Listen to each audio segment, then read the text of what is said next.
Assalamualaikum, selamat pagi. Teman-teman, kalian sudah pernah dengar nggak tentang Kerajaan Mataram Islam? Pasti sudah pernah dong. Nah, di sini kelompok kami akan membahas ulang tentang Kerajaan Mataram Islam beserta raja-rajanya juga. Nah, kelompok kami yang menjelaskan ini terdiri dari Tony Jayus Batwara, Faisal Deril, Karisma Enjar, Asadwi Astuti, dan Rifat Farsa. Disimak baik-baik ya. Kerajaan Mataram Islam. Kerajaan atau Kesultanan Mataram didirikan oleh Panembahan Senapati pada tahun 1586. Pada mulanya, kesultanan ini adalah wilayah teritorial Kerajaan Pajang, kemudian menundukkan dan menyatukan beberapa wilayah kerajaan sekitarnya.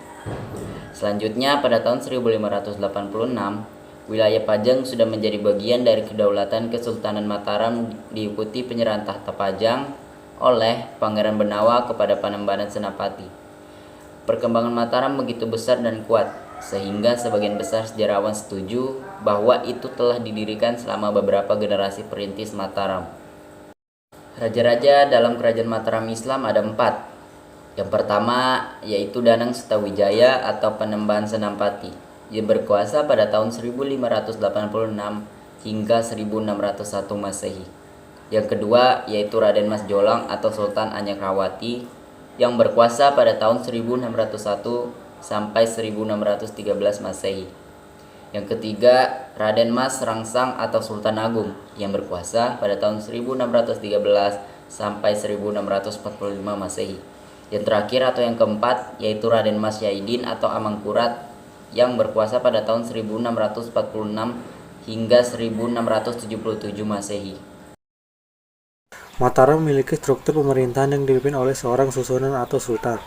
Dalam konsep kenegaraan, Jawa Raja-Raja Mataram disebutkan dengan konsep keagungan Binataran atau diungkapkan sebagai Gung Binatara Bahu Dendra Nekrawati. Kekuasaan yang agung memelihara hukum di muka bumi.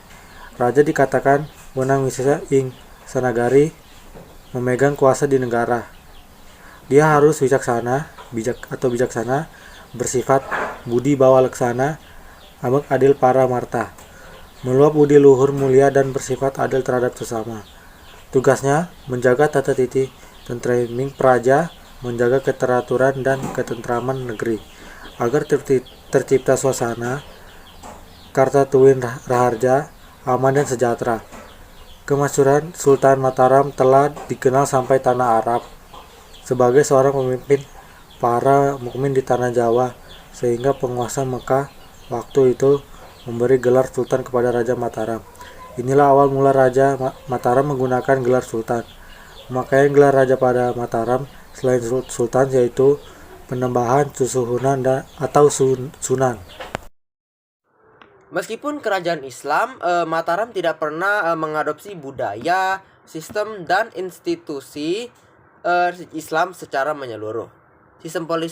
Sistem politiknya berakar dari peradaban Jawa asli yang digabungkan dengan unsur-unsur Islam.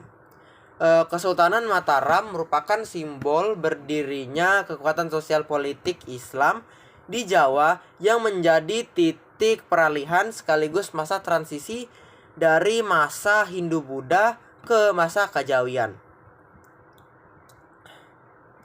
Mataram diakui mampu menyiarkan Islam secara kultural yang ditandai dengan perubahan besar pada masa Sultan Agung dalam mengadaptasikan agama dengan budaya lokal.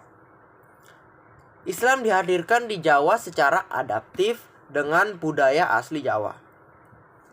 Adaptasi kultural tersebut dapat diterima masyarakat Jawa. Maka pribumisasi Islam dianggap berhasil karena Islam berkembang pesat di Jawa secara alamiah dan melalui proses kultural dari masyarakat Jawa itu sendiri. Sejak saat itulah budaya Islam di Jawa lebih dikenal dengan istilah Kajawian, yang syarat dengan muatan sufistik dan mulai berkembang pesat.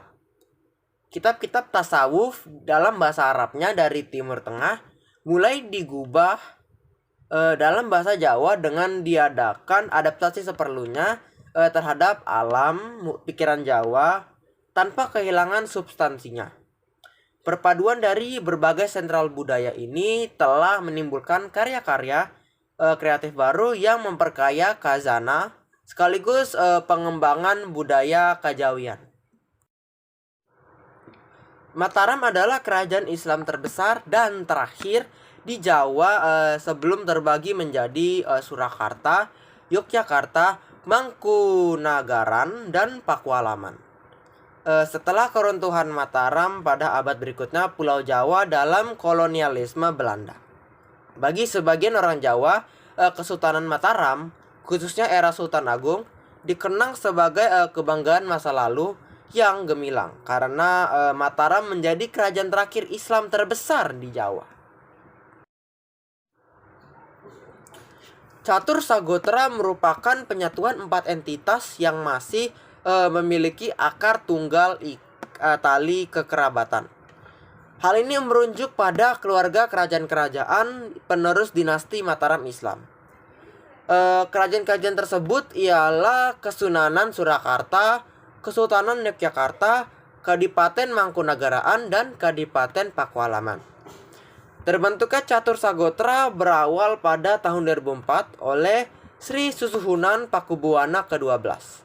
Sebelum wafat pernah memberi amanah kepada Nani Sudarsono untuk melanjutkan cita-cita luhur Catur Sagotra.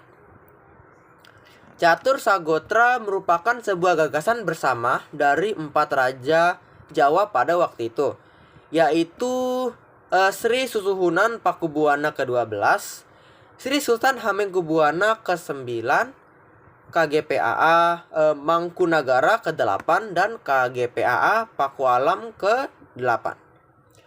Tujuan Catur Sagotra adalah untuk mempersatukan keempat trah dalam ikatan kesamaan, falsafah budaya, dan keterkaitan sejarah leluhur Mataram. Presentasi kelompok kami sudah sampai di bagian akhir. Dari awal mula berdirinya Kerajaan Mataram Islam hingga raja-rajanya yang pernah memerintah di Kerajaan Mataram Islam. Saya ucapkan terima kasih atas waktu yang diberikan untuk mendengar presentasi kelompok kami. Saya akhiri.